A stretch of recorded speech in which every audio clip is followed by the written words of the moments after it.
Hello there, and welcome to the Paranormal Guys. Coming to you live from my northern studio in the snowy Great Northern Kingdom of Vermont. Oh, and I'm not as freezing tonight as I was last night, but it it could be worse. I mean, it could be better, but I ain't gonna complain. All right, so I apologize. We've had some technical difficulties tonight with the studio, and my guest Claire has been amazing and waiting on us. The chat is open. I should be going out live on Yerg's radio. Uh, I'm hoping that. Hey, there we are, token metal. So I must be going out live. I'm hoping that we can get the live call in going if anybody wants it. Ross should be working on that one, but at any rate, we have kept our guest waiting too long. We can catch up on me after we get rid of. Well, I shouldn't say it like that. After she leaves, we can catch up on me and all the exciting things going on with me. But we don't want to waste her time. Claire, thank you for being so patient and working with me.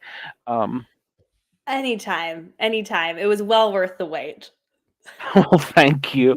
I explained to you backstage, I'm up here in Vermont visiting my son, so we're kind of doing his setup and stuff, and so I'm kind of using his studio stuff, and he's trying to adapt it to my stuff, and so Oh, worked it's great just last trying to night. mix and match and mesh, and that never works with technology. Exactly. So yeah, we just switched back to all his stuff. So I'm using his headset. Uh, we're still using some of the software to go out on the radio. So, Listen, but I yeah, can't even figure out how to make Bluetooth work, so the fact that you're even doing this is really remarkable to me. I'm getting to the point where I'm going to be that old man going in Radio Shack. So it's getting close for me.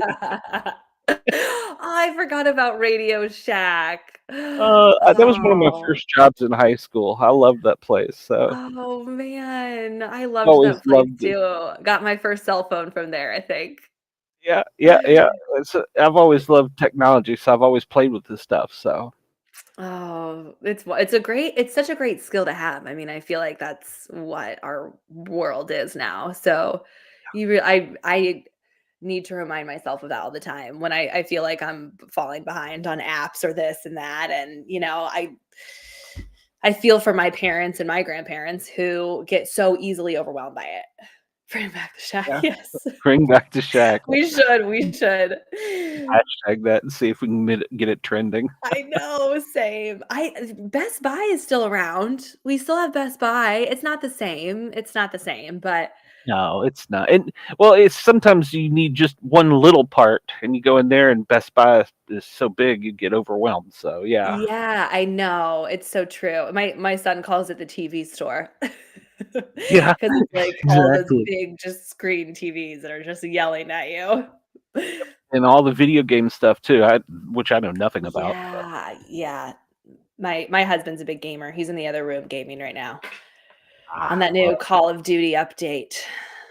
I think that's what my son does too. So Yeah, yeah. I don't know anything about it. So Claire, tell us a little bit about yourself. We've Sure. met. So I'm trying to think. I contacted you because I Yeah. was reading your book, or I had read about your book and wanted to learn more about you and your book. But Mhm. first, tell us about you. I mean, what makes you tick? How come you decided? Sure. Well, hi everyone. It's so nice to be here with you this evening. My name is Claire Isenthal, and my debut novel came out October 3rd. I worked on it for about 7 years, and it wasn't like I was working on it solely at that time, but it took me 7 years from the start to the finish when it came out and was actually published. So it's been a really long journey to get here. I wrote the book when I lived in Chicago, and I now live in the Indianapolis suburbs with my family. So I'm a Midwest girl through and through. Grew up here, went to college around here, and at Purdue University. And so, anyways, the book is a thriller novel, and it is a page turner. It is about a young woman who is taken hostage by a domestic terrorist organization, and they use her to infiltrate her computing company that she works for to target Chicago's electrical grid. So it's got some romance elements to it, but it's mainly a lot of action. And I think the reviews have been really, really, really positive. So I encourage anyone who loves a good thrilling read to check it out.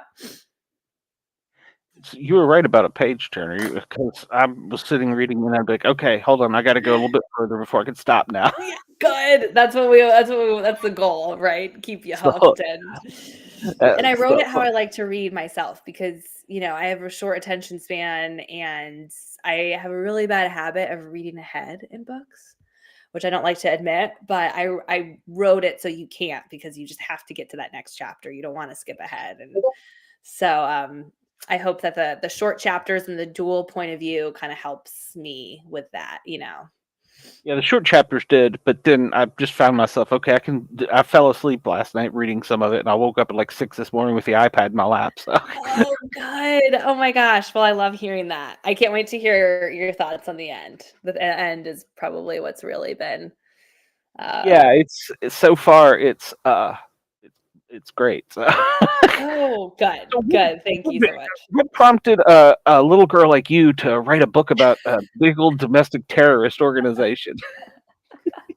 I get that question a Describe lot, yourself as a actually. Midwestern girl there. So I know. Well, a lot of people look at me and they're like, "You wrote this?" And I'm like, "Yeah." And a lot of that is because I think the voice of so one of the point of views of one of my main characters, I guess you could call him the antagonist, is his name is Wolf. And you never find out his name. He operates under an alias because this domestic terrorist group operates entirely under aliases that are all inspired by different animals. And you learn the reason for that when you read the book.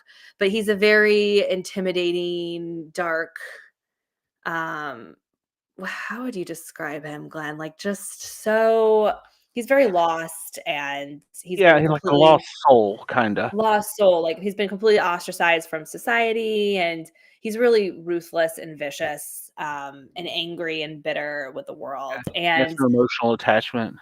yeah, exactly. And so a lot of people are very surprised to learn that someone like me can write a character like him, but he actually came very easily to me. And I also get a lot of questions that are like, was that hard to kind of write in his headspace? And I don't feel like it was. I think I was very much inspired by, and to kind of go back to your original question, the world that we live in now. I think that, violence and brutality have become almost normalized. I think we've become very desensitized to violence. And I Mhm. think storytelling is a mechanism that allows us to think about people and their backgrounds differently. Sounds like Glenn. Funny. Glenn, I don't know, I don't you didn't I didn't think that about you. You seem like this, like, warm, lovable Oh gosh, guy. I don't know. Okay, now don't be telling rumors on me now. So Were you, Glenn, I wanna hear a little bit about your background too, and I'm sorry if I'm sure a lot of viewers know this about you already, but you were a firefighter? Are you still? Are you I was a firefighter paramedic. okay. Well, Wow. I've worked in 3 states: Virginia, Tennessee, and Georgia. I worked up until September of 20. I was attacked on duty by a pit bull and am no longer able to perform my job as a paramedic firefighter. So um, Oh I had to my go through the workers' gosh. comp, the surgeries, and the whole Oh, thing. no. I had done this back in 2015 as a comic book thing, and I loved doing Ooh. it. And I decided out of sheer boredom, because I couldn't do anything else, I was going to try it again. And I had some friends that encouraged me. Brenda, one of the people out in the audience, she was a big help and got me going and encouraged me. Um, and it felt natural. I mean, I like talking to people, and as part of my job as a paramedic is to, I'll say interrogate, but I have to get to know you in 5 minutes and know what's wrong with you and how to Yeah. fix it. And Oh so my I gosh, the felt like it was pressure of kind of, that, I can't even imagine, like, the stakes of that are so life or death. I mean, it can't be any higher. yeah, yeah. I mean, I agree, but when you're doing it, um, it was just like second nature. Um, Yeah, I and I miss bet. it desperately. I mean, my fans will tell you that, Mhm, there's not a show probably it doesn't go by that I don't say something about wanting to be back out there in the streets and doing the job. But mhm. got grandkids now, and getting Mhm. up in the morning isn't as easy as it always used to be, especially after all Yeah. these aches and pains from the surgeries. So Oy.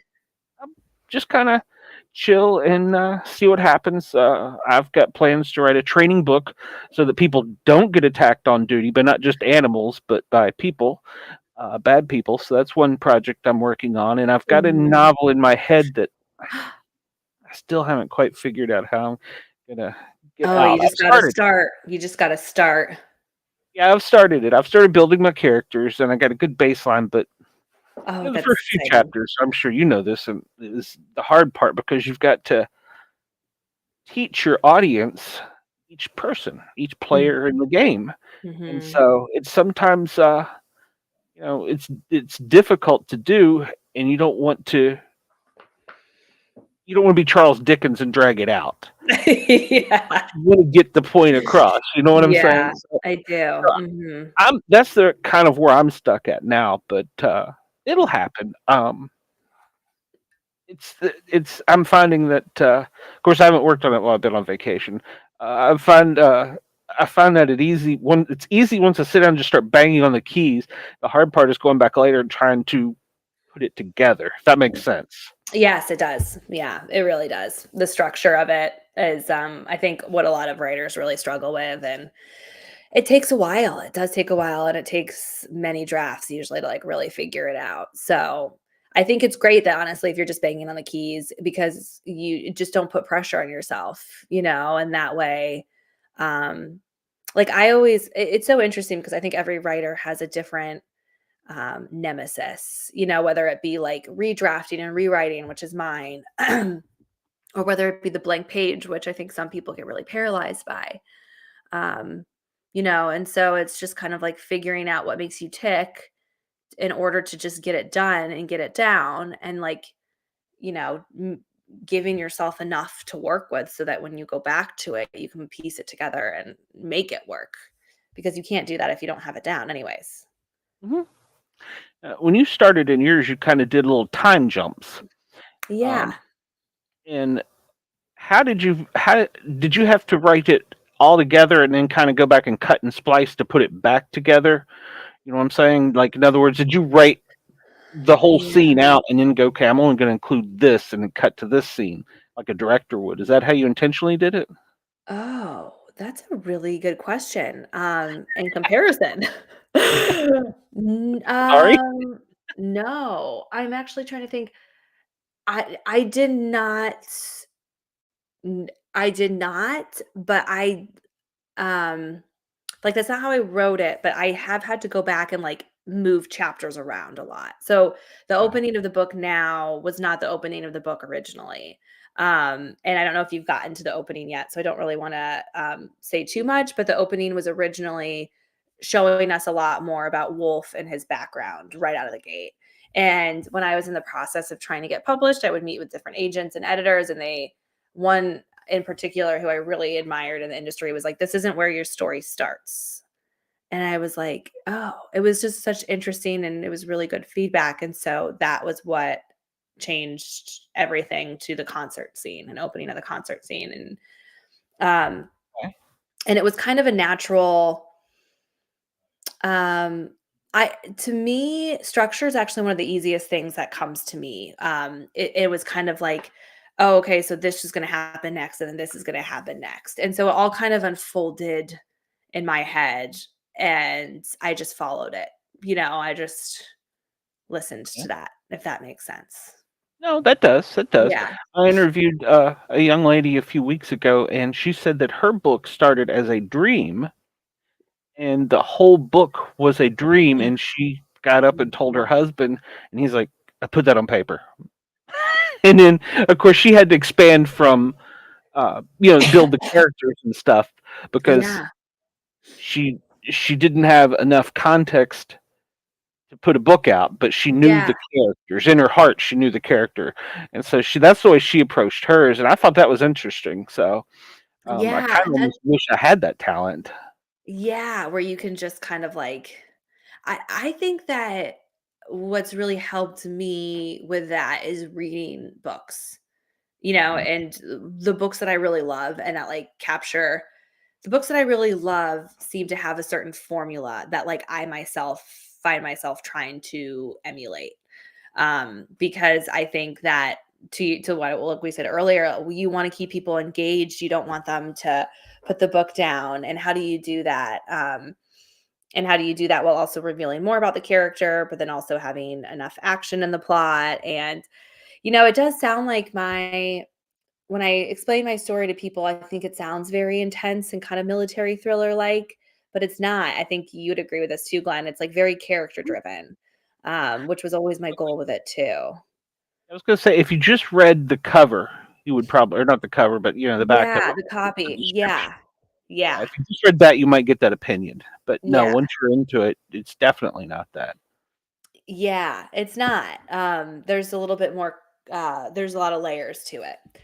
So Kind of like an onion there. So yeah, yeah, you just gotta peel them back, and it's going to be a series, and so that is okay. something that I really have to keep in mind too with kind of like the structure because there's so much of this book was setting the stage for the second book and even the third, and it ends on a pretty significant cliffhanger. Um, but Already got the trilogy in your head. I have the second book fully in my head. I don't have the third book in my head, to be completely honest. And I used to be really self-conscious about admitting that to people until I went to a conference and I heard how many other authors on the panel said the exact same thing, that like they didn't know what was going to happen next in their stories. And I was like, oh, I feel so validated. um, but yes, but I think what's important for me is that like I have to keep in mind the character arcs of the different characters and how they grow and evolve in the second and even the third book, and what my goal is for them, and keeping that in mind around where I want the plot to also go. So I think that's one of the hardest parts for me. Okay. Now, did you sit down and write out like Wolf, John Doe, whatever, and write Yeah. out a little, like a notebook of what that person was or what they were about or anything like that? I didn't for the first book. With I didn't write any character bios, but I highly recommend that people do that. And I wish I had. I did go back and write character bios for other actually non-major characters, which was interesting when I was doing a lot of revisions because I wanted to know more about them myself when I was writing them. Like a lot of that information about the character doesn't end up on the page, but it's really important for you as an author to write that character authentically. For the second book, I have started doing that because I actually have a little bit of a larger, quite a bit larger of a cast. And that makes sense when you kind of hear about what's coming with the second book. But I have found that I've had to do that to really make sure that I know who they are at their core. Okay. Do you do that too? Is that something that you've already done, or is that something you're still kind of fleshing out? Yeah, I've got a notebook where I'll sit down and I'll be like, okay, Dan is an old mountain man, and then I'll expound on that in my head and I'll put it Mhm, out on paper. I'll just kind of free journal it.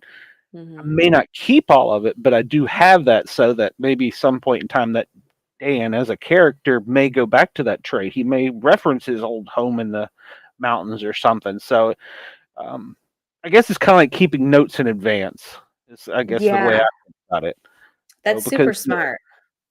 well, that was really the only way I knew because I wanted to put together a mixture of, we'll just say, two different parties, and to do that, they were both so opposite.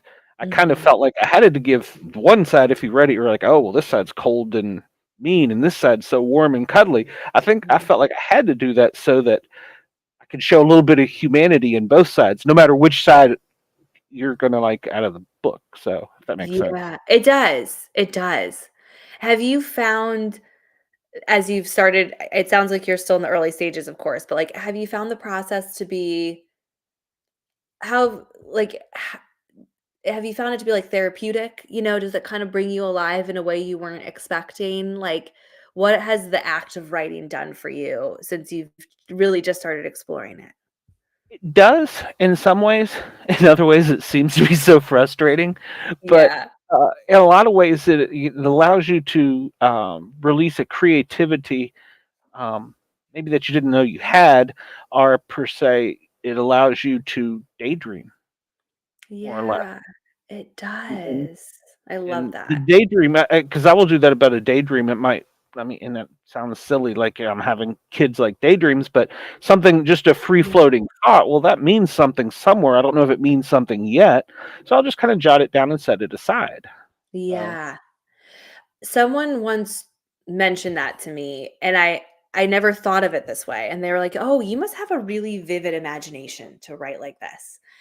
And I think you do associate, like, daydreaming and imagination with children, and I think I was like, "Yeah, I guess I do. I guess I still do." And it's interesting how we do make that association, how we don't think of ourselves, at least I don't. I didn't think of associate an adult with an imagination, and that's sad. yeah, I don't know. you're right, and that was one of the things that intrigued me about you. And you do judge a book by its cover, so to speak, but I saw your stuff and I saw what the book was about, and I'm like, oh, wait a minute, hold on. This is something. There's something I got to see here, and so that did make me stop and go back to it because I was like, how did she come up with? And now that I'm really getting into it, I'm like, how did she Yeah. get to this point in this? You know, because as a Yeah. paramedic, I see some of the cold darkness, and I get Yeah. that, trust me, from being out on there. But I'm I bet you thinking, do. this is, I mean, I don't know your background, but I just was like, this doesn't appear to be it doesn't fit. The envelope doesn't Doesn't fit, fit. I know. No, I know, and like I said, I do, like, I get that often, and, I think a lot of and the reason I kinda asked about, has writing been therapeutic for you is because I think the act of writing this book was me processing a lot of my fears and kind of playing out a lot of, like, worst case scenarios in my head, and That was one of the points I wanted to get to. Was this a yeah. fear of yours, going to a movie theater, going to a concert, and having something bad happen? Yeah, it was, and I was starting to see and what really inspired me to write this book was I felt like there was no parts of our lives that were untouched by mass violence anymore. Whether it be a place of worship, whether it be a movie theater, a concert, whether it be schools, whether it be shopping malls, it feels like it really is can be anywhere now. And I wrote this book before I had kids, but now that I have kids, I feel even more strongly about that terror that that it's that this is a possibility that could happen. And so what I really wanted to explore while writing this was, okay, what drives somebody to commit these acts of violence? What is it that propels people to this evilness? Because I don't think we're going to solve for it until we really figure that out. Because I think there's a lot of people in this world who are very lonely and who are very isolated and lacking connection. And it's being talked about more and more, thankfully, where it's like one of the biggest. I know I was listening to, like, the radio about it, and they were talking about loneliness is, like, the biggest, like, an epidemic, is it, of they said? I don't remember, I'm gonna use the wrong term, so no one hold me to that, but, like, it's it is a problem, like, it's one of the biggest problems of our nation. So Yeah, you're right. You're right. And one thing that always stuck in my head was, you change your life or change the way you do things because of a fear, you're letting the terrorists win. I know. And I letting know. the terrorists win is, well, it's not very American, but it's also not very, what's the right word? It's not that it's not rewarding, but it's almost like it's taking a piece of you. You know, Yeah. you didn't go Yeah. get the chocolate chip cookie because you were afraid to go to the cookie store in the mall, or you didn't Mhm. do X because, so it starts to take away a little bit piece by you. Yeah. And on the other side of this, I could see where we could turn into almost the anti of your character like that and become just as cold and bitter about things. Yeah, yeah, it does, and as you were saying that, I was thinking how my husband and I, we went on a my husband had a holiday party, and so we went away for, like, a night, and we were grabbed something quick from a mall to eat before we, like, went and checked into our hotel because it was right by the hotel, and it was a shopping mall, and we both were like, we were like, "I don't know if I feel safe here." Like, we were like, our sense of security has, um, really become so distorted now. And so Mhm. you're right, like, uh, d y how do you ensure that that isn't something, A, you now project on your children, and that Yes. that's not something they should have to live with and grow up with? So how do you ensure that they're in a community where you feel safe and they feel safe? And, and how do you ensure that it doesn't take away pieces of you so that you, like, can't live your life normally, you know? I don't know. And, you know, the old saying, "Bad things happen to good people." You know, Yeah. Why do I feel like that's just in so wrong place, wrong true? time. I mean, that's another cliche, but uh, Mhm. I've seen plenty of acts of violence, uh, and some people just kinda they weren't in the right place. Others, it's like, "I see how you got here." Yeah. And, Would you um say it was like would you say it was a majority of like, "Oh, I see how you got here," or was it, like, pretty even? Usually, as far as murder, and that sounds bad to say, but I know murderers, that's not the way I mean it, but, Yeah. usually it's an intimate relationship. It's something where it's an Mhm. exchange between 2 people. Mhm. Um, Now the random acts of violence, that is usually I've kind of noted more towards the younger generation. Mhm. Um, and Mhm. I don't know why that is. I'm not a psychiatrist or a psychologist by any means, but having just been on the streets, it appears that there's something clicking or not clicking maybe in the younger generation that the violence to them isn't as I don't know if the word significant or meaningful or what to them. It's almost as if they don't have anything. They feel as though Mhm. it's Mhm. like their future's already spent. Yeah. Is the way I get it, you know, Yeah. They have, like, nothing to lose. exactly, Mhm. exactly. Mhm. So, but I mean, we know that's not true because everybody gets a chance, um, in life. We all get a chance to go to school, and we all get a chance at all the things, and a lot of times I do, like she's saying, a lot of the music and the TV, I think have a Yeah. negative influence. I mean, I didn't grow up with Leave It to Beaver, but I wasn't far behind, you know? Yeah. Yeah. Totally. Yeah, no, I mean, it's so true. It's like, it's kind of like I said, it's like everywhere now. You just can't escape it. And now that it's on your phone and you literally can walk around with this little mini computer and to access whatever you want whenever you want it. In instant news, we can find out Instant when the news. president farts, I you know. know? It's silly. I don't need to know this. I don't No, care. I feel like I'm gonna like use that so many times now, Glenn. But it's true. I mean, if you think about it, back before, the first where I recall it becoming so prominent was the first Desert Storm war, in the Bush era.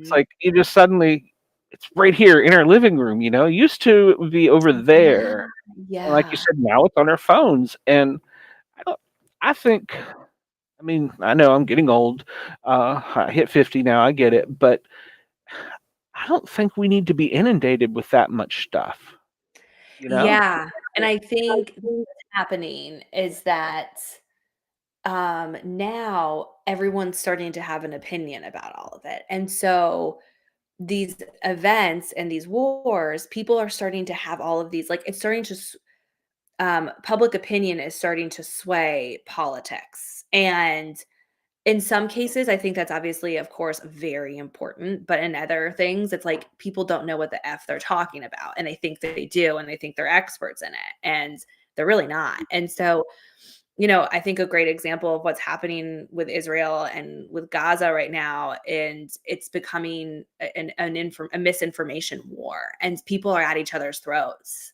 And Absolutely. I think that's the prime example of that and what to expect for future conflicts. Um, yeah, Yeah, it's crazy, it is crazy. uh, It if is. you if you read one headline, just one headline only, a Facebook headline on something, and it's inaccurate, and you never go back and learn that it was wrong or it was fake news, to coin a term, and that gets you angry inside, then you're not doing yourself due diligence by researching for one. But the problem is that we have too many of those drive-bys that don't research the articles, that don't research the Exactly. things, not in, just in the media, but I'm talking, if you form an opinion, it's Yeah. bad because people step on ants, whatever. Uh, Yeah. if you just read, lady kills a, what do you call, a herd of ants? I don't know, a colony of ants with with her foot. Oh well, Yeah. that's bad. But if you read Yeah. she had to do it to save her potatoes or her farm or whatever, that's a different context. There's so many Yeah. people who just read that one little blurb and not Yeah. know You're the thing. 1000%. That it's So very dangerous. It really is. It's really, it really is, and dangerous. I, I don't I know how it's gonna play out. no, and it's only get more. I mean, Yeah. I know now that I'm doing this. I never knew there were so many social medias. I know. I mean, the, Sure, you're seeing that too. oh my gosh, yes, and I have found everyone the most what I've learned the fastest these past 2 months since the book has come out is, like, I always thought on my publishing journey and on my book writing journey, I was at the hardest part. Like, I thought the writing the book was the hardest part and then getting it ready, and I thought the hardest part was getting it published. And now that I'm here, the hardest part is marketing and promoting the book. I mean, it is nothing could have prepared me for that, I think. And the expectations and like keeping up with it and to your point, like social media, I mean, I have to be on like Instagram, Facebook, Twitter, or now X. TikTok is so I like huge. And then TikTok. even like YouTube. And I'm like, that's a full-time job. That's a full-time job. I Yeah, don't have time for that. you gotta stay up late at night and come talk to dumb podcasters. So, No, this is the best part about my job. And I well, that's can't good. yeah, I mean, this is what I love to do, but to think about creating a TikTok video and to think about how many, like, views and likes you're gonna get, that is, like, the bane of my existence. Yeah, the guy who runs the radio station for me, Ross, he's always reminding me. He says, "Don't look at the views on your shows. Don't." He goes, "You can't see my listeners." He goes, "And they go back and Yeah, watch your stuff." He goes, "Don't look at that. Don't pay any attention because yeah, I get so wound up in. Well, I only had 20 views on this video. I don't know if it was me yeah. that sucked, guest that sucked, or it was the wrong time, or whatever." Mhm, And mhm. so I was, and then TikTok. I hate TikTok with a Oh passion. my god. I really, really struggle with TikTok, and it's interesting because I've also learned that, like, you have to speak to people differently on Instagram or on Facebook than you do on Yes. TikTok. Like, it's like a different language, and I don't the book talk community I have actually found to be incredibly supportive, more supportive than the community on Instagram, like the Bookstagram community. Um, but I don't enjoy scrolling through TikTok. Like, I don't understand the appeal to it either. I don't really love it. I don't either. Well, so, and let me go back and touch on something too. You get so many people that get negative on there too. I They can get know. No, downright you mean, and there's no You point in that really either. do. Yeah. I But mean, you can I, get I invite canceled them to so come under the fast. show, and I'll make fun of them on on live. I don't care. Yeah, yeah, I know, but then for, like I think on TikTok, it's like a whole wave of people against something, and there's something different about that, like, I don't know. Yeah, that does get almost its own little hive mind type of thing with TikTok. Yeah. Ye I'm not a fan of that. So, yeah, exactly, exactly. have you had any I guess I don't know the easy way of putting it, but any creepy fans? Because once you get out there in a little bit of public, you start getting people that sometimes get a little weird. And I so, know. have you had any Knock of on that yet? wood. Knock on wood, no, not yet. Good. No. I've only had really positive, but it's coming. Like, I know it will come in the sense too of like or like nasty, people who reach Yeah. out and things like that. I know it's inevitable, but so far it's just been really positive. Like One the people restraining order in, so oh god. Oh no, don't put that on you know, me, just some Glenn. dumb podcast. Uh, well, so your genre, have you thought about branching out and doing any other type of genres or any Not yet. Because I feel like I'm just so focused on getting this trilogy done. Like I can't think it outside of that yet. Um, but I've learned so much throughout this process. So I've learned to never say never. okay. Yeah. Like I could definitely see myself writing a different genre. I feel like I don't even have the headspace to think about like what it could be at this point because I'm just Are you a big movie fan or any I'm other a type? big show fan. Like I actually don't watch movies very often, but I watch a lot of shows. Are you Okay. a big movie fan or are you more what are you Uh, big? I'm more show Okay. fan. You know, some What's your kind of favorite show right now? oh gosh. Well, I've been stuck doing podcasts on Big Brother for so long. I don't know that I know, but I need to get back into the Disney series and get back into like Loki and stuff like that. So, Yeah. Wait, I don't watch Big Brother. Will you tell me a little bit more about it? if you want to, you really should. You should go back and watch that because if you want a social experiment, take 14, 16 people that you have no idea who they are. They don't know each other. Now they've started adding influencers, TikTokers, Instagrammers. They lock them up in a house in California. They take away their smartphones, their newspapers, their TVs. The only thing they have is each other. And after 2 weeks, let the games begin. And it Oh. it is like a psychological chess game. That's the best way I can describe it because in order to stay in the house, you have to have power. And then if let's say I'm your friend, but Mhm. I don't know, Bob there hates both of our guts. Well, Bob gets power. He's going to put both of us up for eviction. And we have Oh. to play games to keep our safety. And if we don't win our safety, well, the only other way of staying in is by sucking up to the other house guests to be their friends when So only in a few days you're going to be trying to get power and kick one of them out as well. And the mm, purpose of the game is getting down to between the contests and the kicking each other out, down to one person that gets $500,000. Actually, it's $750,000 now. So yeah, it's a reality TV game show that is like a psychological chess game. so is it very similar to Survivor? It's got a lot of Survivor esque. Yes, yes. Okay. Because I have It some friends who are, like, huge fans of Survivors and are, like they're going back and, like, watching all the seasons of it. Yeah, yeah. There's a lot of people that are hooked on both Survivor and Big Brother. I Okay. never really liked Survivor because I'm an outdoors person. I like to go out and camping and stuff, and a lot of that Uh-huh. with Survivor appeared kind of, I don't know, hokey Yeah, to like, me. it's So, just kind of like an unnecessary element to it. yeah. Yeah. But the Big Brother, I always think it's interesting to put people in a room that don't know each other and just see. You know, we had Yeah, especially see during the what comes elections, from we it. had some really amped up people in there, you know? Oh my So, gosh, I need to go back and watch old episodes of it. That sounds right up my alley. yeah, that's a really good show. Now they're doing a Christmas game, which has like the best of. I think they started with 9, and they were winners of seasons. They put them in the house for 2 weeks, and the Fun. games have been very intense. And tomorrow night is the finale on CBS. Ooh, are you excited? Yeah, I am because none of the people I picked to win are in the final four, but um, the We final used four to do people that with The there. Bachelor. My friends and I, we would do, like, Exactly. a bracket. Yep, yep. Yeah, The final yeah. four is definitely the people that earned their spot there, so that's good. It's not like they just slid their way through there, and that's another with the game.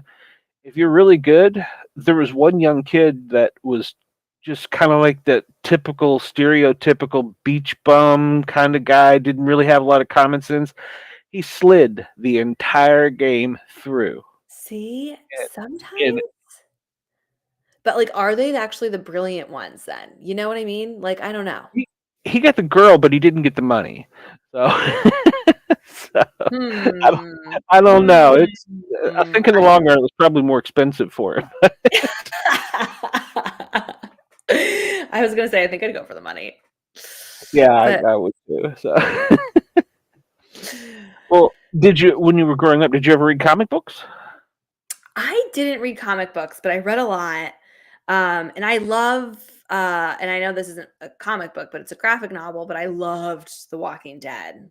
And I loved the show of that. I didn't I was the loyal I followed The Walking Dead for a long time and then I stopped watching it because I just couldn't anymore. Did you ever Oh, watch did, did you yeah, oh watch yeah, that yeah. That's filmed in Atlanta, and I've actually one? been on Oh some of the yeah. set. So yeah, Have you? That's yeah, really cool. And I saw that they're doing did you see that they're doing all those spinoffs now? yes, Are you gonna yes. be watching all of those too? I don't know. I think they took a lot out of me already, so I I that's don't know. I know, and I'm like, yeah. And like I said, I didn't like I watched, like I said, for a very long time, and then I kinda like The guy who after created it, Robert Kirkman, he was yeah. by trade a comic book writer, and I remember hearing that about because he came on and was interviewed all the time on, like, The uh, Talking Dead, and yeah, that's what he said. one of the things he abruptly ended the comic book series. It was on an odd number, and nobody like saw it coming. And he just did that because he wanted to leave the what if out there. He Mm, never explained in the comic book how the virus began, where it all started, mhm. or whatever. And he was, and you want to talk about some crazy fans attached to it. He was joking at a comic book convention, and they asked him, how it was going to end because he's tied up in so many projects. Eventually, he's got to let something Yeah. go. Yeah. And he said, "Well, I was thinking about just having Rick open his eyes in the hospital, and it was all a dream." Oh, you want to talk about upsetting so many people in the Walking Dead world. They were like, "I've been invested in this and it's just a dream." Do not. Don't you dare. Did he do that? That's the No, thing, he like, did. I don't know how he ended up I don't know how this season ended. So my husband and I have been like, when we saw, for example, the Michonne and Rick spinoff that they're doing, we were like, "Do we need to have finished the whole series?"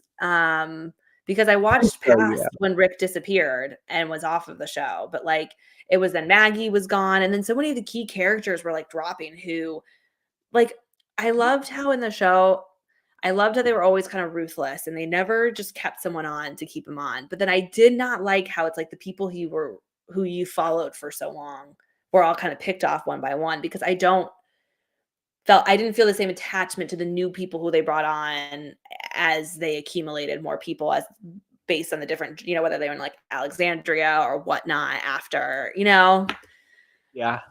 Well, Negan was my guy. So I loved Negan. Oh my gosh. Oh, what was his name again? Who played him? He's so good. I can see his face now. I'll never. Oh, I know. I need to look it up because it's gonna really bother me. Yeah, Negan was my hero. I Um, he was actually. Jeffrey Dean Morgan. Jeffrey Dean That's Morgan. right. Yeah. Yeah, he They was so actually voted in a comic book world about who was the most ruthless comic book character, and Negan beat the Joker out. And the Joker was a mass murderer. So really? That's fascinating. I loved the Batman yeah. movies. Actually, Cobra in my book is based very loosely on Negan. Okay. Mhm. I'll have to Yeah. keep that in mind now. I'm going to go Yeah, back and. he's not a huge character, so you won't see much more of him other than some of the initiation scenes, but he was based loosely on Negan. I loved Okay. him All too. right. He was such a Well, I mean, brilliant character. we all borrow things, so I know. Yes, we do. Yes, we do. and we can But take and refine your character could be Duke in my book that does something quite the same. You yeah, never know. yeah, you never do. What is it? Imitation is the most something of Form flattery. of flattery. Yeah. Yeah, Yeah. yeah, you got what I Well, was trying to say. one thing we always ask our guests, Mhm. because we are the paranormal. We talk about ghosts, things that go bump in the night, Bigfoot, stuff like that. I love that. You ever had any paranormal experiences?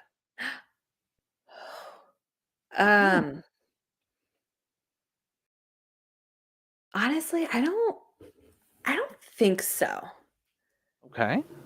You seem like you're wondering though. I am. I'm, like, thinking back, like, I feel like I'm going to, like, I'm gonna be, like, laying in bed and be like, "Oh, darn it, I should have told Glenn this one time."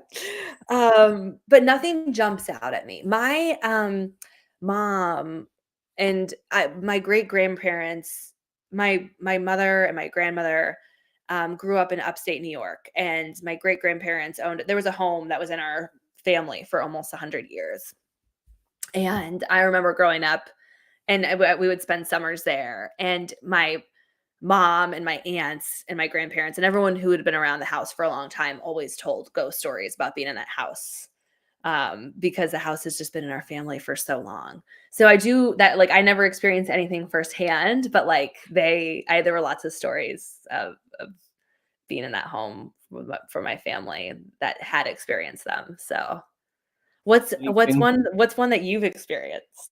Well, the Bigfoot is. I don't really like the scary things that come in your room at night. I prefer the big hairy things out in the woods. So that's actually how I got my first interaction with the paranormal. Was a Bigfoot that I saw as a child, and then from there it just kind of opened up the rabbit, or I went down the rabbit hole, I guess. So.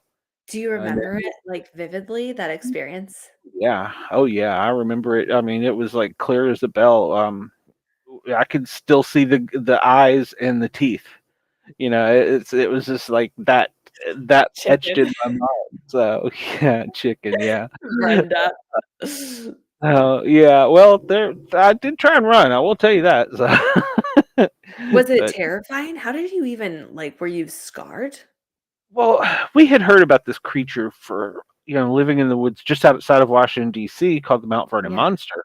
And we'd heard of this creature in the woods for the longest time, and we were like, "Oh, this is just your parents tell you don't go out in the woods, boogeyman's going to get you." Yeah. We were always like, "Well, we're going to go out in the woods and see if the boogeyman gets us." And one night while we were out prowling Stranger around, Things, like, yeah. exactly. And so while we were out prowling around in the woods one night, we were on a golf course, and we were staying out in the middle of the greens, and when we came down a little hill, looked down and we saw something. We thought, is that a homeless person? Is that a hobo? And Yeah. when it stood up, it was definitely not a hobo or a homeless person, and it let out a nice little growl, and we de-asked the area. So it So chased you us. were with other people who, like, saw you? Like, you Yeah, were me not and alone? two of my high school friends growing up. Yeah, our classmates Was growing it a up. Yeah. bear? It wasn't a bear. We're not sure it wasn't a bear. No, it wasn't a bear. This thing ran on 2 feet. It reached up on top of I don't know if the colonial era fences that they used to have with the bricks, and then the boards would go in Uh-huh. between them. Uh-huh. Well, this was an old boarded up home, and they had put chain link fence on top of that to keep people out, us. And on top of that, there was the 3 rows of barbed wire. This thing grabbed the top row of barbed wire and flipped itself over and ran across the fire road and did the same thing on the other side, landing in like a little swampy area. And that's where I got the up close view of the face, where I could see the eyes were just a silver reflection. There was no person in there, and the teeth were probably the whitest teeth I've ever seen in my entire life. So, and it kind of growled at us, and we were like, "Okay, it wants us to leave. Whatever it is, we're out. Check, it wins." So, Oh my goodness. I'm sorry, yeah. I feel like your viewers have probably heard about this one for, like, many times, but I'm, like, r I'm Oh, yeah. floored. Always, I'm sure there's probably somebody who's heard it, but and so that got me experience. And I did grow up in a haunted house too, so that was kind of another thing. But I'm not. That's why I'm not a fan of the haunted things. So Yeah, I bet. That did bring back Stranger Things. Did you like that show?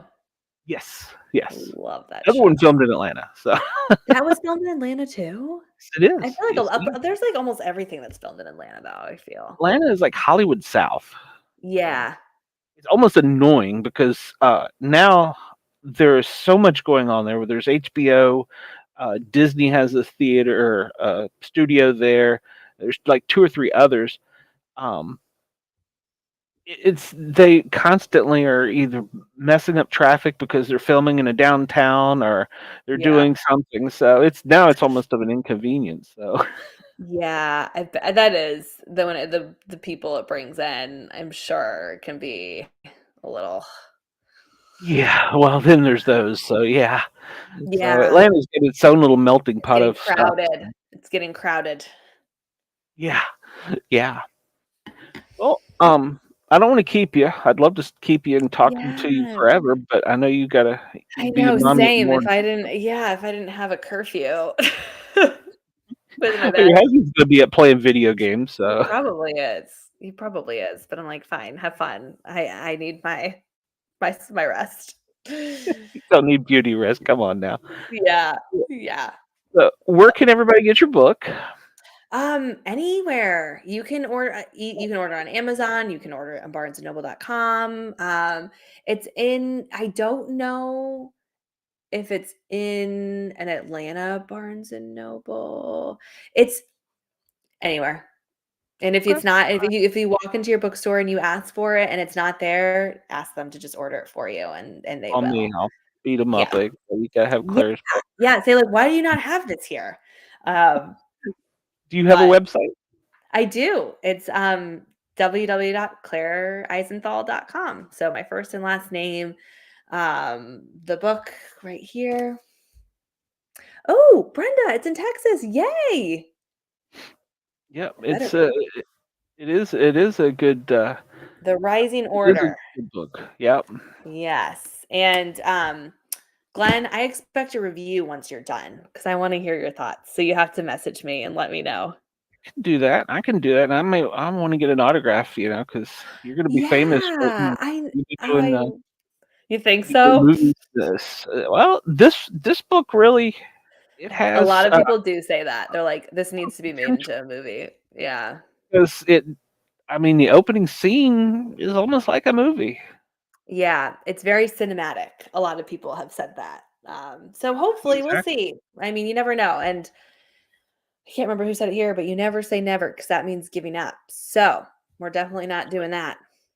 That's I right. love that motto. I'm not going to say that. So it's it's been a lot of work, but my favorite part has been the readers and people who've read it and have connected with the story and like it. And like I said, I think it's a really engaging read. And I think it'll keep you on your toes. So thank you so So much far, for it has having me, me. Glenn.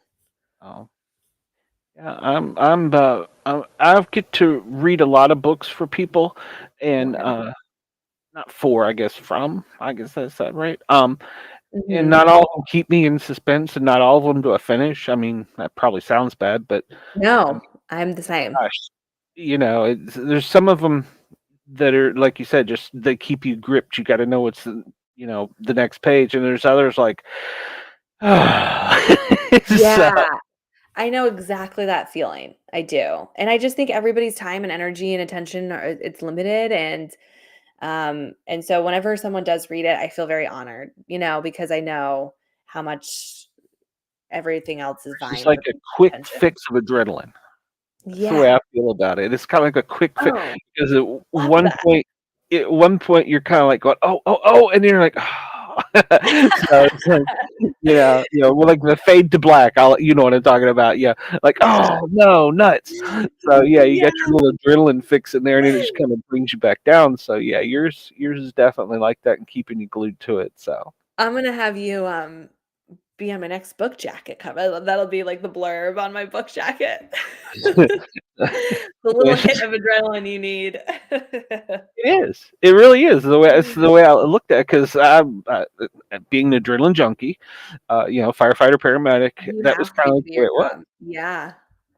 So, yeah, it was kinda the way it was because I was like, "Ooh, I get this. I know where we're going with Yeah. this." Yeah. Wow, thank you. That is such a compliment. I've never thought about it that way before, obviously, because I don't think you experience like, I don't have the ability to experience my work like other people do, so I love hearing things like that. It makes it just so worth it because, like I said, it's been a long journey to get here, and it's been so hard, and there've been so many it's I just a roller coaster. was gonna ask you one other thing. I know you need Yeah. to go, but did you No. ever think about self-publishing?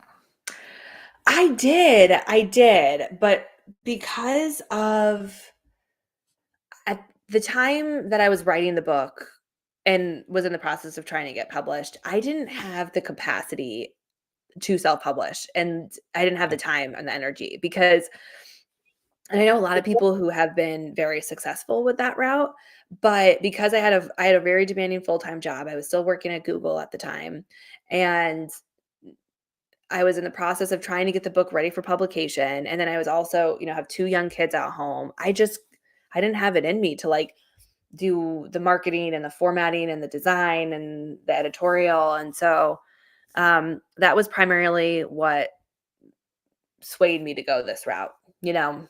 Okay. That's Yeah. fair. That's fair Yeah, it because was with the time element to it. I think if I'd had more time, I would have absolutely considered that. well, Yeah. and then there's always the next book or the book after. So Yeah, absolutely. I mean, you make a lot more money off of your books that way, but I've learned that it's very hard to sell. It's hard to make a lot of money on this because you think that you can get out there and sell a couple hundred books easy, but it takes a lot of work to sell a couple hundred books and you max out of your network very quickly. Um, no, I did not use a ghostwriter. I wrote everything myself. So you will yeah, not find a you trust ghostwriter me. When you go read it, you'll look at her and go, "Where did this come from?" Because you are the typical middle Midwestern housewife, or young Yeah, executive. I don't know. We can put you in so a I box. see You him. want to be in a box, but then when you read this, you're like, "Ooh, this is dark." So Yeah, I know. I know. we'll get But you into comic books next. You can write a comic book. I think I would really like that. I would think I would. I should read more comic books. Some of the artists or some of the comic book people I've interviewed have said that writing a comic book is harder than a novel because you have to describe the scene, the little panel, to Yes. the artist how you want it, and you almost have to write a mini book about Yeah. each little panel because it's in your mind and you see it and you can paint Yeah. it with words, but that doesn't mean Claire's going to see it the way I see it. So I yeah, I've cannot imagine that element to it. Like, I think maybe I could kinda, like, plot it out and write the dialogue-ish or, like, play around with it in that capacity, but then, like, to actually, like you said, to, like, illustrate it and bring it to life via, like, pictures and characters and to have to also, like, bring a character to life that way too with such limited capacity. Yeah, actually, no, I couldn't do it. I couldn't do it at all. yeah, I think it would be more stressful. Initially, that's what I wanted to was write a comic book, but then after interviewing so many of them, like, yeah, no, no, I Yeah. don't, I don't What's have it your in me. what's your favorite of all time? Favorite comic book? Yeah. Well, I was a huge fan of The Walking Dead. Um, Probably You any of the were? Marvel Are you stuff. not anymore? Well, no, I mean he ended the Okay. series, so the comic Yeah. Oh, okay, series. so you okay. Did you like how he ended it even though he Um, yeah, I did, but in comic book world, he left it open for things down the road, which Mm, I think smart. is That's smart. kind of a mind thing. So it's almost like it's like you were talking about the trilogy. It's almost like there's something else that I haven't seen yet. So yeah, that was it. Now he's got another series. Kirkman, everything he touches turns to gold. He's doing the Transformers. If you remember them from growing Y up, yeah. he's just started. If you can get your hands on the first issue of his comic book, you've got investment for your kid's future. Uh, he has started that just in the past few months, and from what I've read, it's pretty cool. So I gotta say, I That like. that sounds awesome. He's starting to he bought from Hasbro the rights to GI Joe and Transformers. He did? Can you do that? I didn't even Yeah, who knew? I mean, clearly you can. I mean, when you have the money to buy the yeah, that's really Yeah, fascinating, and he will probably, like you said, like, anything he touches turns to gold, so yeah. Yeah, and he's already got ideas in his head for GI Joe. I'm not a GI Joe fan, but he's going to tie. What always fascinates me about some of the comic book people is if you think about the Marvel universe. If you've started watching any from the Iron Man, the Winter Soldier, the Captain America, any of those ideas were 20 years ago in the movie we just saw. They brought up to that with Yeah. knowing that's the way it was, and Yeah. that just blows my mind. Yeah. Anybody could have something over such a span of time and so many writers, so many hands touching it, and it didn't change a lot. That's what Yeah. that blows my mind as somebody who not only likes to read them, but as somebody who's trying to write a little bit. Um, Mhm. how do you keep on point for that long through that many people, that many characters? Yeah. Oh my gosh. I So can't even we're imagine. talking. You'd have to have an encyclopedia of notes on each person in my and to keep it up here for me. So It's so like, I can't even wrap my head around that. yeah, yeah, Let me it tell you. is crazy to think about how they, like I said, 20 years ago they knew that the Avengers War was going to happen. How do you do that? Yeah. How do you yeah. My husband loves those movies. Ah, well, I need to like, he went and saw that last one, in the theaters, and I told him, I was like, I really wanted to sit down with him for a long time because there's certain like, I watched all the Spider-Man me too. movies, and I know that Batman is not Marvel, they're DC Comics, right? That's But I correct. Yeah. love like Christopher Nolan's Batman movies. I mean, I think those are Mhm. just I love those. Only thing I But didn't like about the DC's part is they did each movie independently, and I think they could have put more clumping them together to get more out of us. agree. I, I Yeah, mean, agree. And, they like, were good what movies. happened with the whole Robin? Like, did the Robin Yeah, and nothing panned out, right, with that? yeah, Yeah. uh, I wonder yeah, why. and well, I don't want to get you going on Yeah. comic books. In the DC world, they have screwed up comic books really bad because DC will they'll just end the comic and start a brand new one, and it's the same characters, but they're in a different world, and this is confusing. How does that work? How does that work? Yeah. It works when you have loyal followers that like to read your stuff and your stories, and you just come to an end, and you're like, okay, we're going to start again. Yeah. It's like watching Aunt May or Uncle Ben die over and over and over again. Yeah. Oh my gosh. Oh my gosh. Um, Well, I feel like comic books have been the creative, like you were saying, earlier, have been like the creative inspiration for so many people. I mean, it's what started at a young age so many authors and people's inspiration for storytelling and characters and even tropes that are in books and in popular tropes that are in comic books, and it's such an influential piece of history, honestly. and now comic books are on so many different topics.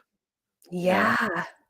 it's I've interviewed people that I interviewed a guy out of Orlando that come up with his own characters, uh, and it's right on, and he's Yeah. self-publishing and doing it, and you Oh, know, that's cool. of course he does other things, but that was as a kid that's what he wanted to do. That's what got him going. His Mhm. world around him wasn't so shiny, so Mhm. he dug himself into the comic books. So Mm. Have you heard of really quick before we go, I think I've been hearing of this one a lot, is it Heartstopper? Have you heard of that one? Heartstopper.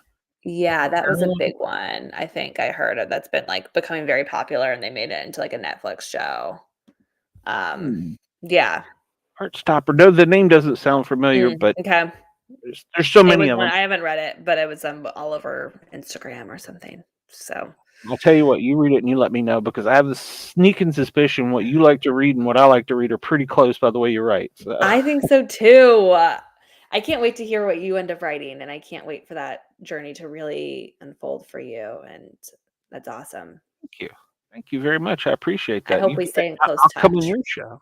I would like that. I would like Yeah, that very much. So I'd love to do something like that. Once I have a little bit more time, I would love to do something like create a show and give back to the people who have supported me on this journey. And yeah, I would love to I do that. always tell everybody, I've got a mic and I got a mouth, and if you want to come on and talk, come on. So any Wednesday night at 9 o'clock Oh, I love Eastern, that. we're here.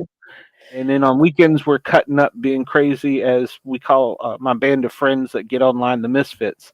So you are welcome to hop in I anytime. would love that. I will for sure. If I get a crazy topic where I think I'm gonna need a co-host to help me carry it through, I'm gonna contact you and see you You can come better. co-host. How about You that? you better. You I might don't get a know if I'd phone be as call. good as you, but I can follow your lead.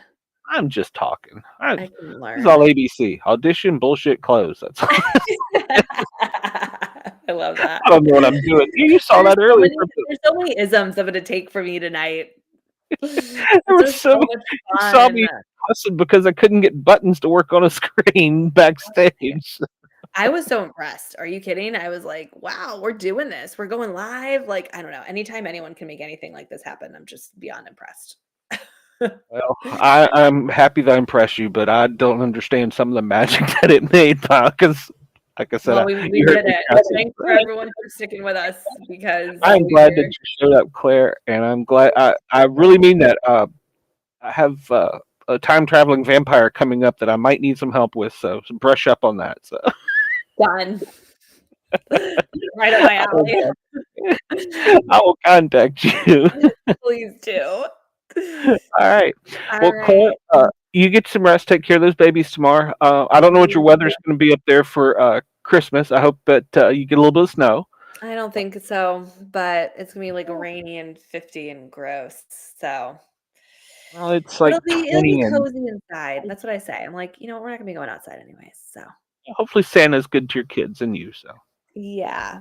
Well, thank you so much. I really appreciate you having me on and thank you for your support and thank you for everyone who tuned in to listen and you guys were awesome. I love the yeah, engagement I've for got a sure. great little bunch of fans. So You and guys, this you really do. I will probably not roll this over till I get back to Atlanta into a podcast form and put it out over Spotify, Okay. Amazon, and all that. But once I do, it'll be out everywhere that you find a podcast. So Perfect. Let me know and I'll share it on all my social media channels and I don't know if you have an Instagram, but I've been on Facebook a lot yeah, more as of late too since the book has launched. So I'll share it on Facebook and Instagram. So you just let me know.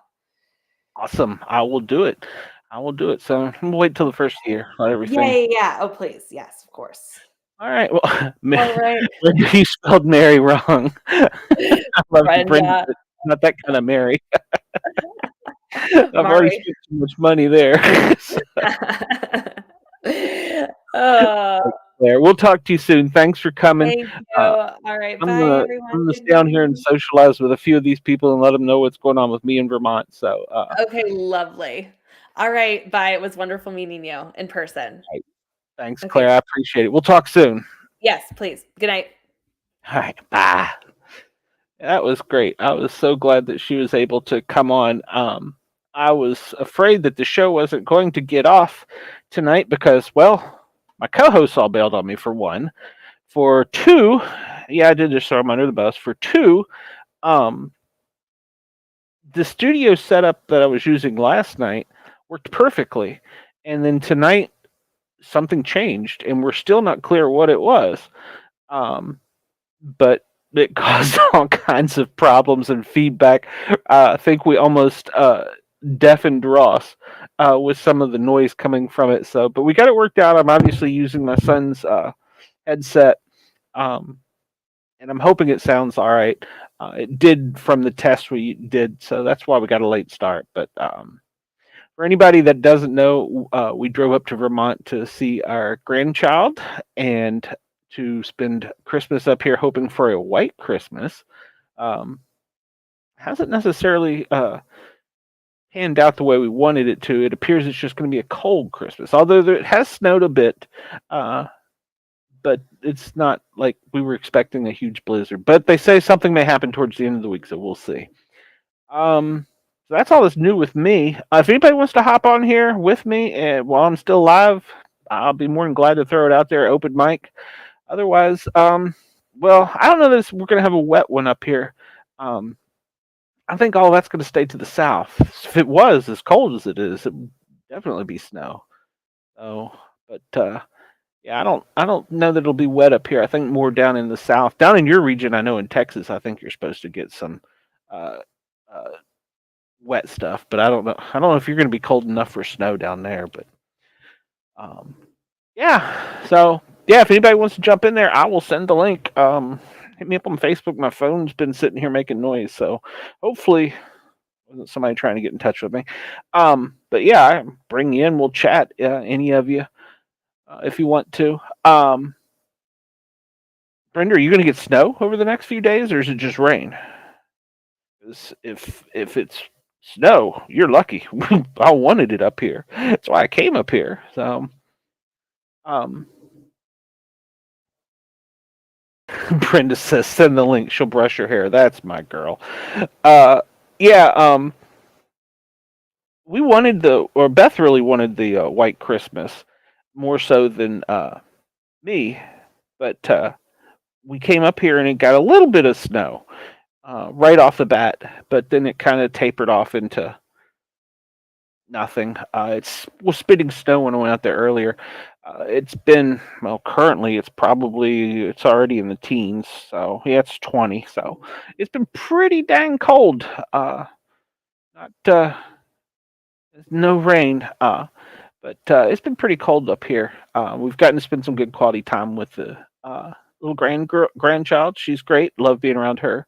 And I got to spend bonding time with my son while he cusses the computer because it's not working. So yeah, but all in all, it's been fun. Vermont is very beautiful. It's very very cold, more cold than I was anticipating actually, but it's very beautiful. It reminds me a lot of Tennessee. Um, it's very rural up here where he is, and is part of the Northern Kingdom. It's very rural, but God, it's beautiful. He does have some woods on his property, and I have been trying to get myself acclimated a little bit to see if I can go out there and see if I can see anything squatchy. Um, so he hasn't seen anything, but who knows? If they like the cold, it's here, so they can definitely not have to worry about it. Um, but yeah, and I've been reading Claire's book. Claire's book is it's I if you followed me enough, you know I'm not a huge reader. Her book is keeping me locked in there. I can't put it down. As I said last night, I fell asleep this morning. Woke up at 6 a.m. with the iPad in my lap where I was still reading it. So yeah, it's a good book. So make sure to pick up her book. Um, and I will post the links. Probably not till I get back to Atlanta, but I'll post and update all the links and stuff and put it in the comments. Um, I'm sure that you would enjoy it. Most of my fans would enjoy that type of genre because it's it gets a little dark, a little twisted, but it goes into things that we like. So it goes into the areas of the fantasy land that we like, and then we have to remember that it is just a novel. Um, I should actually went over that a little bit more with her, but yeah. So, any more questions? I see Ms. Brenda is popping in here. Any more questions for us? Hello there, Brenda. How are you? Can you hear me? That I brushed my hair. Hey, I brushed my teeth today, so I Oh, mean that's shit. one. Oh, mine are easy. I just take them out and brush them. It kind of works out better that way. You get everything off. Alrighty then. Good to know. Good to know. Yeah, we were trying to get the show set up, and it worked fine last night. It worked fine. No, in fact, no, you weren't backstage last night. You were backstage the other night. The night before, And, yeah. it was fine. And then tonight, I don't know. When Ross and Kyle, Ross is friggin' amazing. Him and my son Kyle worked on this for about 8 hours trying to get it figured out. Oh, wow. So, we finally bailed and put this microphone in, and we just finally we were just like gonna roll with it. And Claire was so nice. She was backstage, and she's like, "We can reschedule." And I'm like, "No, we've already got people in the chat, and I'm really into your book. You're here. You've made time for me. Let's just roll and see what happens." And so far, it's worked out. Yeah, I still don't know. Kyle said he's gonna try tomorrow to figure it out to see if he can with a fresh brain. So. Is there a show this Saturday? Well, we can Or talk no? about that. Okay. I haven't scheduled one, but some people have said they wanted one, and if people want to see the Misfits, we could have our own little Misfits Christmas show, and just whoever's around wants to hop on here, we can do that. Oh, Yeah. that's fine with me. I'm not going anywhere for Christmas this year. And then I don't know if you found out, but my godmother passed away this morning. So Sorry. I'm gonna try to make sure some of my other family's going there, but my daughter can't go.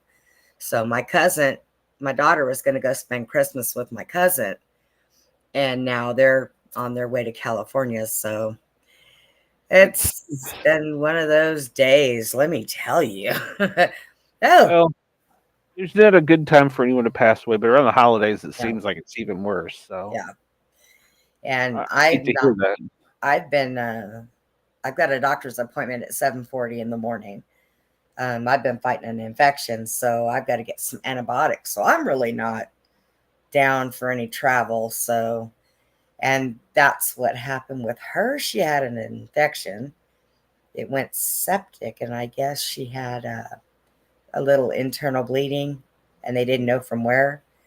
She went back in the hospital, and they put her in ICU, and I guess from what they say, she just didn't make it through the night. My daughter called me really early this morning, and I was half not even knowing where I was, hopping into walls when I was trying to go to the bathroom, and I was a big mess. Damn it, Jack, you have to send me a video of that. So. Oh, he's always asleep. He is so used to me falling down, bumping into things, running things over, running the dogs and the cats over, them screaming, that he just sleeps through everything. He don't even know. I don't know how. You said you make me nervous wreck when I'm on the phone or video with you and you're hopping around or running over the dog or Jesus. I've only done that twice. And now I tell him when I'm going to move, "Where are you? I can't see you." And he gets in front of me, grabs me by the sock on my foot, and pulls me as I'm moving. So I don't get him now. He's getting smarter at it. He's learning. You need a dog whistle on the side of your wheelchair, so when you're moving, it's blowing the air through the whistle. Yeah, I've actually got two of those. Those damn things don't work. I don't care what it is. They don't work. I didn't think they did. They were for deer whistles initially, but yeah, I didn't think they worked. So I mean, I'm better off buying a duck call for him. He'll listen to that. He'll be like, "Ooh." Oh man, that's funny. Well, we're what? How many days away? We're 5 days away from Christmas. Yeah, yes. 5 days. 4 days. Harper got her letter from Santa today, so that was kind of cool. Oh, I don't know how that happened, but apparently this is such a small community up here. Someone who knows all the people in the neighborhood wrote letters to the kids. Oh, nice. Come through the mailman from Santa. I wonder if the terrorist got one and what it said. "Boy, you better calm down or you're getting cold." Oh no, this is just for up here. I don't think he got one.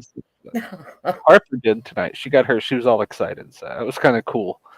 Oh, that's neat. I bet. I have a feeling it is like Mayberry up here. Really? I mean, it is like Mayberry. It is such a small, tight knit community. They all know each other. That's funny. Apparently, it's kind of like a rite of passage after your second or third year up here that you have to get a snowmobile. Oh. So Kyle finally got one. And then so everybody suddenly just comes out of the woodwork and goes, you need to have this. You need to have this. And the sheriff's department up here actually patrols on them. Yeah, I bet they do. Not only just at main streets when it's messed up, but in the woods with them on the trails and stuff. And There's your they new told him Bigfoot crew. exactly. Told I don't know if I'm gonna be brave enough to get out on this thing with my son. He drives like a maniac. Soon. But Snowmobile, what's they going to told him happen? that You'll fall off, maybe back up over yourself. It won't hurt you. yeah, it's no big deal. But they told him they said they have I guess it's like groups that keep areas clean. So they help clean up around here, like with trees down, limbs down, stuff like that. Yeah. And like each different neighborhood has their own group. And so they were kidding him and saying, now that you've finally gotten one, you're in the gang. Oh, They have like riding jackets and shit like bikers. I bet. Oh, wow. So No. he says, you're in the Hey, gang. Kind of they're making the thing with best of what they got.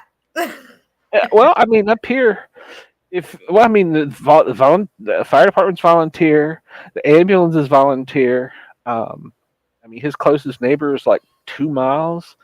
So, yeah, it's literally like Mayberry. I was surprised. I can't remember the name of his gang, his snowmobile gang, but Frosty. I'll have to ask him tomorrow. I'll post it. And I was like, Rudolph.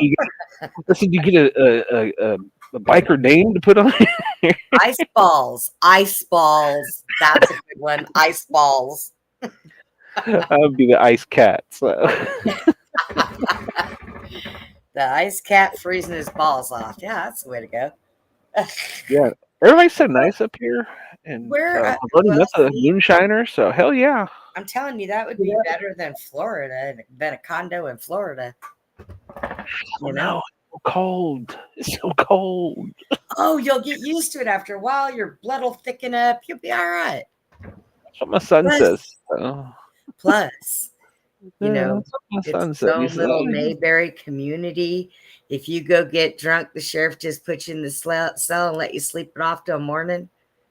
yeah, Because Yeah. what kind of damage are you going to do on a snowmobile? Wow, my luck.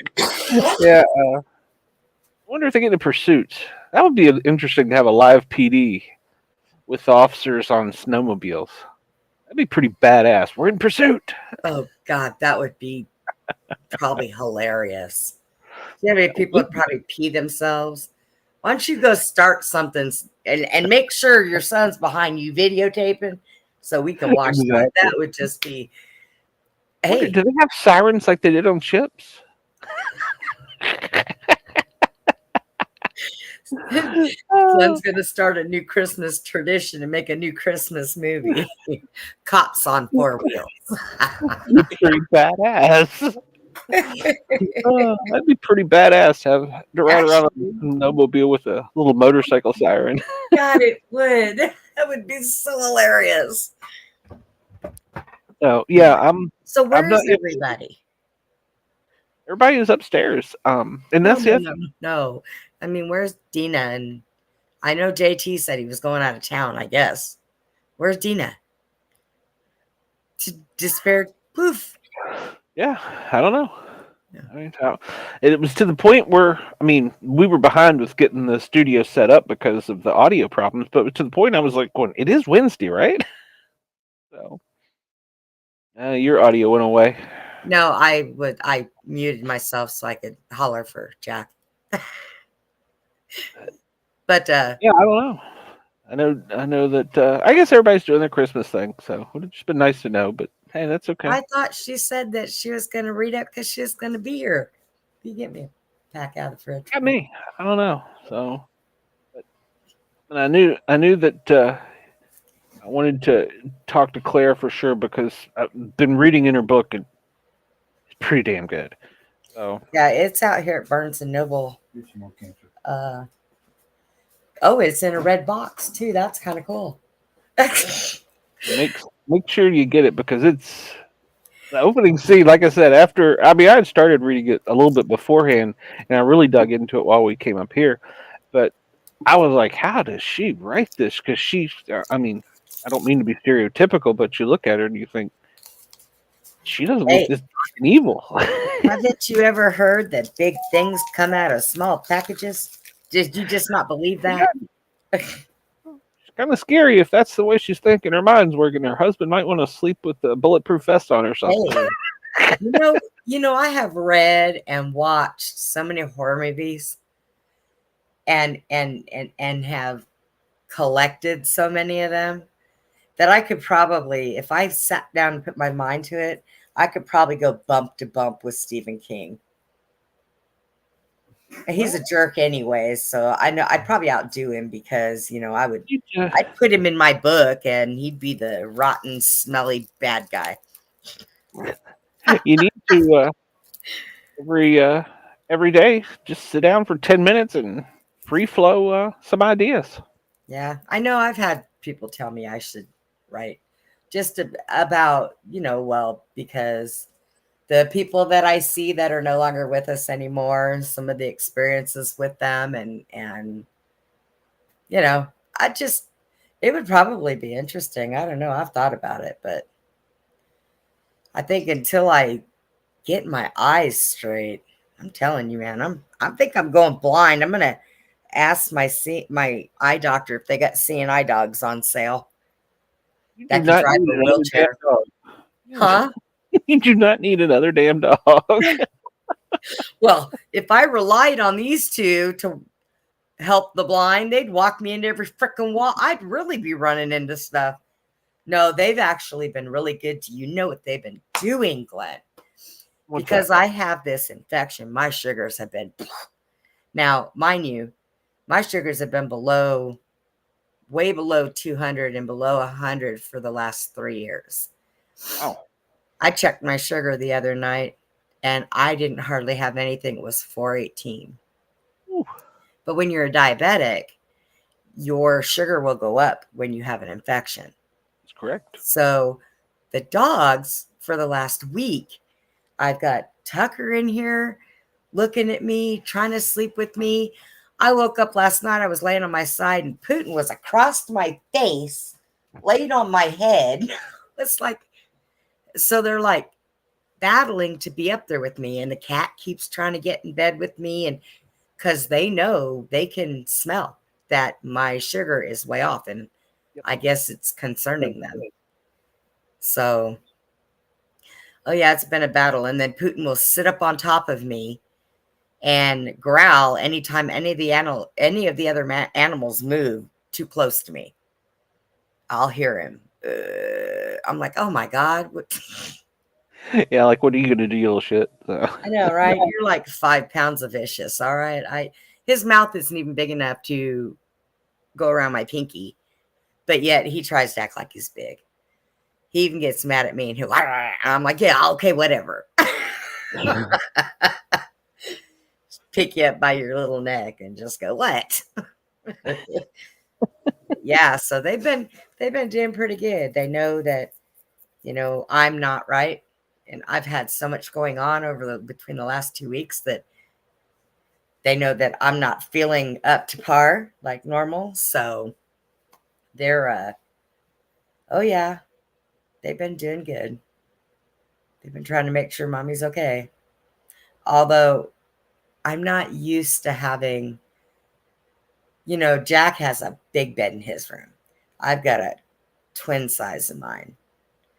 And I'm not used to having them all in the bed together with me. And I can't move.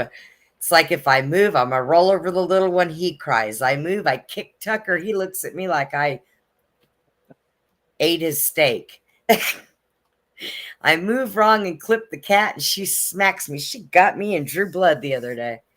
Good Lord. So when I go to sleep, I have to lay still and not move. I thought about putting them all underneath the covers and just farting one night and holding the covers down. Maybe that'll teach them a lesson. Asphyxiated. But you know what? They're dogs. It probably wouldn't bother them. They smell worse when they smell their own butts. I was going to say, their nose is about 400 times more sensitive than ours. So, yeah. So nothing bothers them. You're like, that's the best you got? I know, right? They're like, you better do better than that. You think that's something? Let me show you what Purina does. Yeah. Nothing could be worse than I live next to a water treatment plant. Oh. And it's not all day, every day, but it's certain times of the day, certain days of the week. And the dog will walk out there and I'm like, ew, why are you smelling that? Do you know who that is? I don't know. I would argue one of my ambulance bases was near. I think it's Bush Beans. I think is who the company was, Oh, and they boil corn on oh, like certain days yeah. until you smelled thousands of gallons of corn burning, not burning but boiling. Oh God, Yeah. that's ugh. And then I you could don't, tell that when they were doing the corn and what was well, the other one? It was horrible. I mean, I like corn on the cob, so, and I boil it to make it, or you can wrap it up, throw it in barbecue, but I prefer it boiled. And that doesn't really bother me. But I guess if you have tons and tons of it, and Yeah, I guess that would be kind of and pretty it annoying. would on a real cool day, it would settle down into the valley almost like a fog. Yeah, Really? Ew. yeah, I didn't. Yeah, I never did like it. Or I mean, they make cream corn, they make canned corn, they make I don't know how Yeah. many different ways you can make corn, but Hey, the day that they did do they corn was. make corn nuggets? That's the question. I don't think Bush's makes corn nuggets, so Well, our Bush's chicken up here, they sell corn nuggets. Oh, Bush's shit. chicken. What? Could have had my dog running down the road. The damn gate's not in the door. Oh Lord! Like, oh, let's not have that happen again. No. I've already gone through All right. that Well, one. I think I was I'm gonna gonna wind have this. You what? Huh? I said I think I'm just gonna wind this show down a little bit early tonight. Okay. I mean, Yeah, we'll talk about see what you want to do. But if yeah, anybody else is going to come on, then yeah, Uncommon Soul. If you're interested in having the Misfits, let me know. Warren. Yeah, Warren. Anybody's interested. I don't mind putting the show up and scheduling it. I think we could have a good time just BSing. We don't necessarily have anything major, but a lot of people are doing holiday stuff, and I get that. So yeah, I mean, well, like I said, if they want to, me not doing a damn thing for the holidays, so yay me. It gets dark up here at like 4:00, and everybody's already in bed. So, Really? Yeah, they've been in bed. Oh my God! Talk it's about weird. rolling up the sidewalks. Oh, it's weird. Well, there's no Walmart, there's no Publix, there's no Safeway. Really? It's different world up here. Man, sounds like my kind of world. I need got a farmer's market. RV. One guy makes the honey, another guy makes the liquor. Everybody, No kidding. Yeah. It really is. It's nice, but cold. How did your son land that scape over there? Well, I don't know. Now he works for a world government agency, so. Wow. Well, man. Who knew? I know, right? He passed the security check being related to me. That happened. Hey, I'm telling you, man. He's the keeper. That's it. Ladies and gentlemen, thanks for tuning in. Let me know if you're interested in seeing the Misfits Saturday. We'll get it hooked up. Y'all have a good day. If I don't talk to you until next year, Happy New Year. Merry Christmas. Talk to you soon. Bye. Good night, y'all.